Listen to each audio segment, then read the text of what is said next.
আজকে ছিল 13ই জানুয়ারি সোমবার। এখন সকাল প্রায় 9:30টার কাছাকাছি বাজছে। 14ই জানুয়ারি কালকে যেহেতু পোঙ্গাল বা মকর সংক্রান্তি, সেই জন্য তার আগের দিন তোজোদের স্কুলে ছিল সেলিব্রেশন।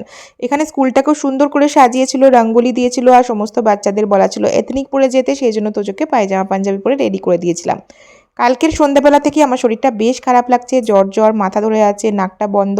সেই জন্য ভাবলাম ভেপার নিই, তাহলে একটু আরাম লাগবে। তা করতে করতেই 12:30টা বাজতেই তোজো স্কুল থেকে চলে এসেছিলো আর স্কুল থেকে মকর সংক্রান্তির এই প্রসাদ দিয়েছিল। এখানে মকর সংক্রান্তিতে এরকম প্রসাদই দেয়।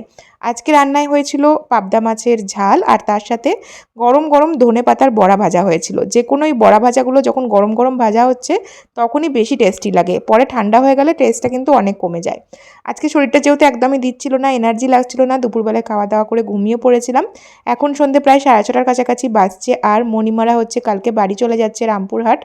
তো সেই জন্য মনটা আমার ভীষণই খারাপ। তোজোকে যদিও এখন বলা হয়নি, মণিমাদের ফ্লাইট কালকে সকালে এখান থেকে প্রায় 9:30-10টার সময়, এই জন্য আমাদের বাড়ি থেকে ভোর 5টার সময় বেরোতে হবে। তখন হয়তো আমি উঠে আর দেখাও করতে পারবো না, কারণ আমি পাশ থেকে উঠলেই তোজো ঘুম থেকে উঠে যায়। 18টা দিন যেন চোখের নিমিষে চলে গেল। যেদিন ব্যাগেজ নিয়ে ঢুকছিল সেদিনকে কত এক্সাইটমেন্ট ছিল আমার, তোজো, সবারই। আর আজকে চলে যাচ্ছে যেন মনটা যেন অন্যদিকে অন্যরকম হয়ে গেছে। শুধু কালকের কথাটাই মনে আসছে। আর এদিকে রাতও বেশ হয়ে গেছিলো, ওদের তাড়াতাড়ি খেয়ে ঘুমাতেও হবে, সেই জন্য পাতলা পাতলা ডিমের ঝোল দিয়ে ভাত খেয়ে সবাই ঘুমিয়ে পড়লাম।